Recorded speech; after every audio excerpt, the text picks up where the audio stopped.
fire hasn't been as significant as we were expecting, which is good.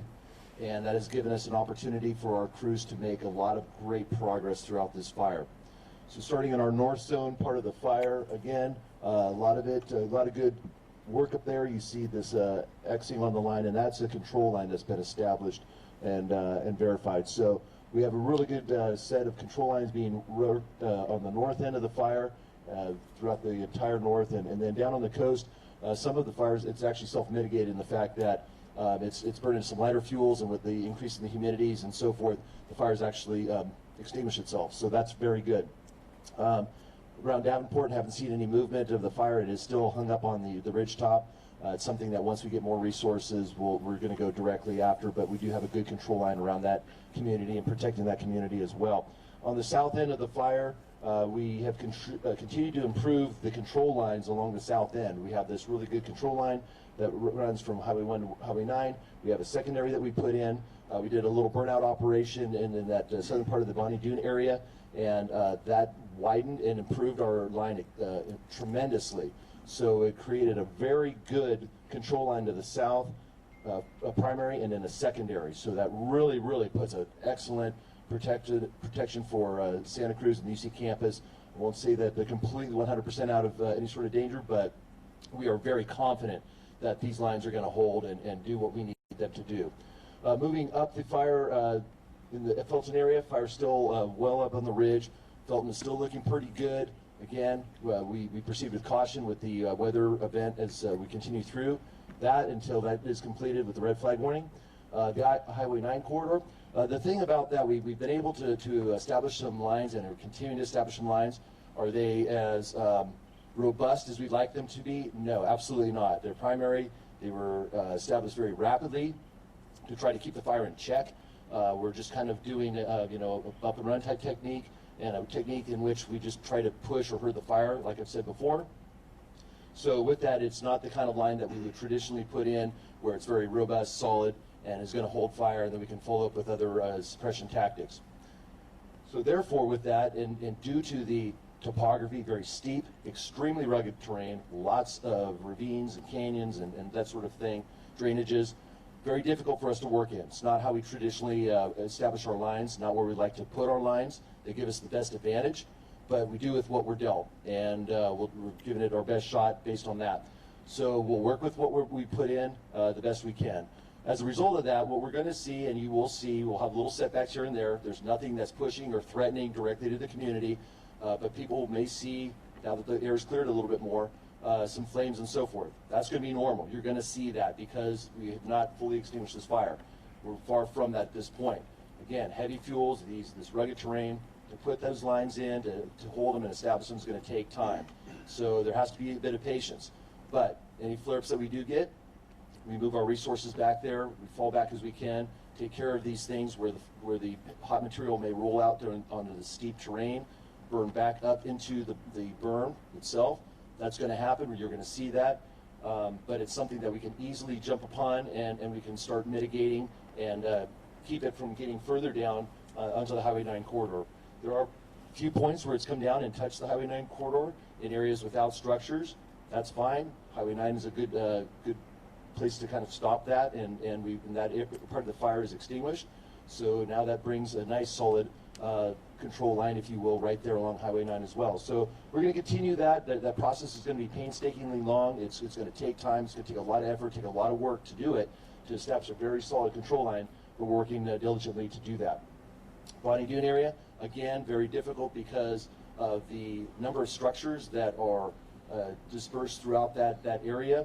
A lot of vegetation again, a lot of very steep and rugged terrain in various parts of that. So a painstaking process, it's a slow process, but we are continually working on that. Our crews are making advancements every day to making that more safe and getting the community back on its feet.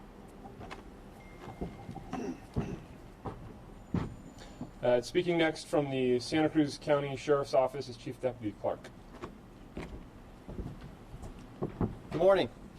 So in terms of Sheriff's Office activity, last night, we, again, burglary suppression was our priority with welfare checks and checking on different folks as those calls came in. In terms of total calls for service, how many calls did we get? 10 suspicious people were called in, as well as 2 welfare checks, and we sent deputies out on both of those. Our missing persons, that count stands at 4. We still have 4 missing people that we're trying to determine where they are. In terms of our activity, when it comes to the suspicious people, we did make 3 arrests last night, as I've said before, and I'll continue to say that we have a lot of personnel. And last night we had a lot of personnel.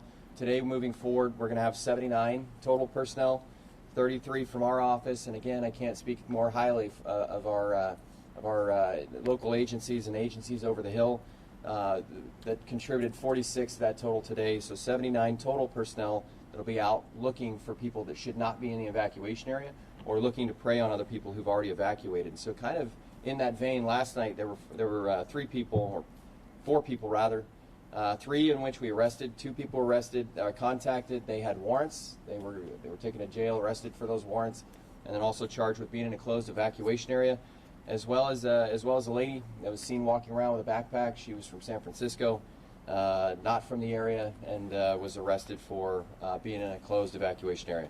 And then we also cited a person last night who is from the area but wasn't supposed to be here, and he was escorted out. And then I wanted to touch real quickly. So we've gotten a number of calls with regards to the city of Santa Cruz, and so the city of Santa Cruz did a kind of like a pre-warning.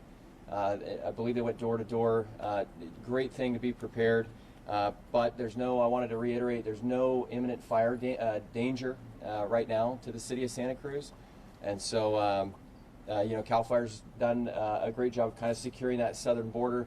As long as the weather stays the way that it should and the conditions stay the way it should, there should not be an imminent danger, or at least there's not right now, to the city of Santa Cruz.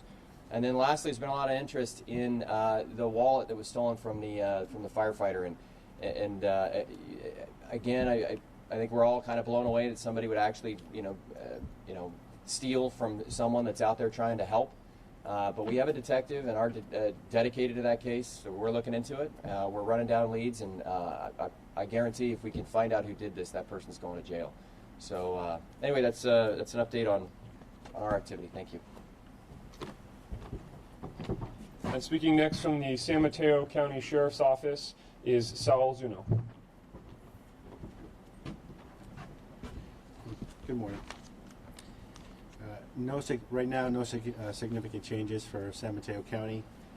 However, we did have an incident yesterday where 6 people did enter a restricted area to check on their property, and the end result is they had to be rescued. They snuck into an area that was restricted. They were surprised by the fire, and we had to redirect resources to get these people out. We understand that when people are evacuated, they're very anxious, they're concerned for the properties, and that's why we have law enforcement protecting those areas and keeping them secure 24/7. Please help us. If there's a restricted area, do not enter it, because then what happens is we have to redirect resources. You put those responders in additional risk, and you put yourself in a risk for injury. So other than that, we're working very hard around the clock to make sure that you guys are given the information up to date, anything significant that you know about it. And we're putting information out on all our social media channels. And for San Mateo County, if you want more information, you can download our app for either Android or iPhone at sanmateocountysheriffs.com. Thank you.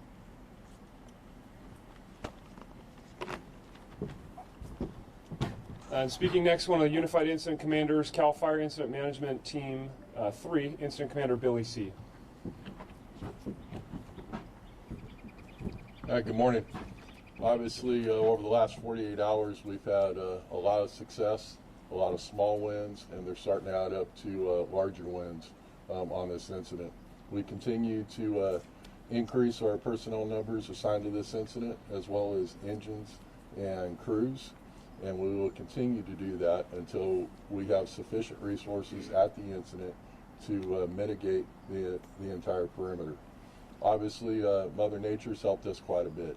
We had moisture yesterday evening. We've had increased humidities with reduced winds.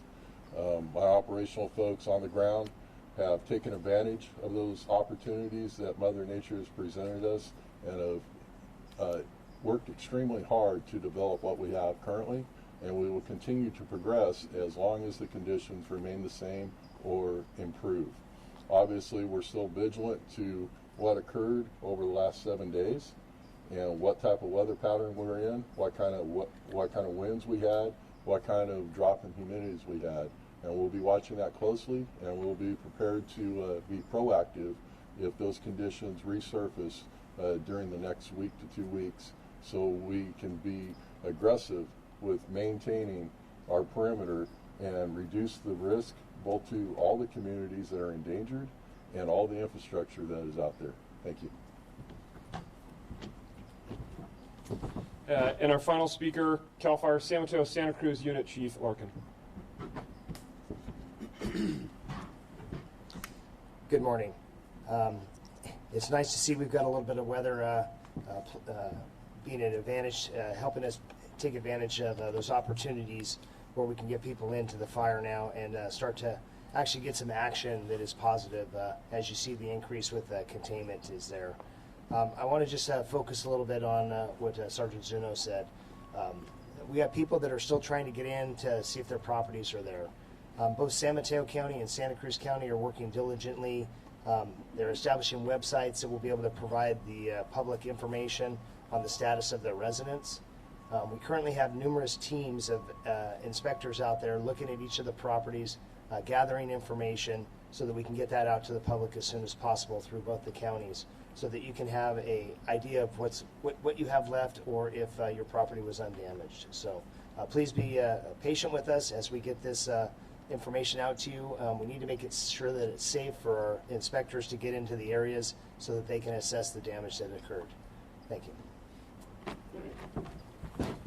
Okay, that concludes the formal speakers. Happy to answer any questions that you may have. Any lightning strikes over the overnight hours, Jonathan, that caused problems? Yeah, I do know that there were some downstrikes across the northern part of the state. I don't believe it was widespread, and we didn't have any confirmed in our local area in the San Mateo Santa Cruz unit. Can you talk about the 6 people who had to be rescued after trying to check on the property? Yeah, I don't know the specifics of it. I don't know if the Saul does. Unfortunately, I don't have much specifics other than they entered a restricted area. On the positive note, I can tell you that they weren't injured, nor were the first responders that got them out. I don't have details right now if they were cited for anything, but this is, if anything, it's mostly a reminder to everybody to work with us on this. There are a lot of folks who feel like, especially in the beginning, they were frustrated that they didn't see more firefighters near their particular properties. Of course, firefighters were busy everywhere, but what do you want to say to the community who's trying to get back in? That, just like the chief said, once it is safe to do so and the fire investigators that had a chance to go in there and ream that area, declare that area safe to do so, until then don't, because there could be a lot of other things going on that people are not aware of, and we understand that that's why I mentioned that anything that's important, information-wise, we're working to get it out there. Things are changing, but constant every day. So just please work with us. Be patient. We understand how you guys feel, but that's why we have law enforcement out there working together 24/7. Can you talk any more about the gentleman who was found in Davenport? Sure. As I mentioned, the question was about the person who was found deceased up on Last Chance. So there's no new information. I don't have any new information as far as that's concerned. I mentioned last night that we're working right now to notify that person's next of kin, and so as soon as we've done that and we've been able to speak with his family, we'll be able to provide more information. Was he in his home? No, he wasn't. And as I mentioned last night, at least preliminarily, it looks like he was maybe near his vehicle and some distance away from his vehicle, likely leaving the fire. Are you guys having enough, Jonathan, enough resources? I know it's a fight for that pie. Are you guys having enough right now, or would you like more? Yeah, so I think the question was related to resources coming into the fire. If you've looked every day, we've increased the number of resources, and that's exactly what we need at the moment. There are over 14,000 firefighters deployed right now across California, another 26 engines coming from other states, another 216 National Guard crews firefighters coming online in the next few days. So those steps are just kind of vital for us to remember, anytime this team increases that containment number, that's equivalent to hundreds and hundreds of hours of hard work.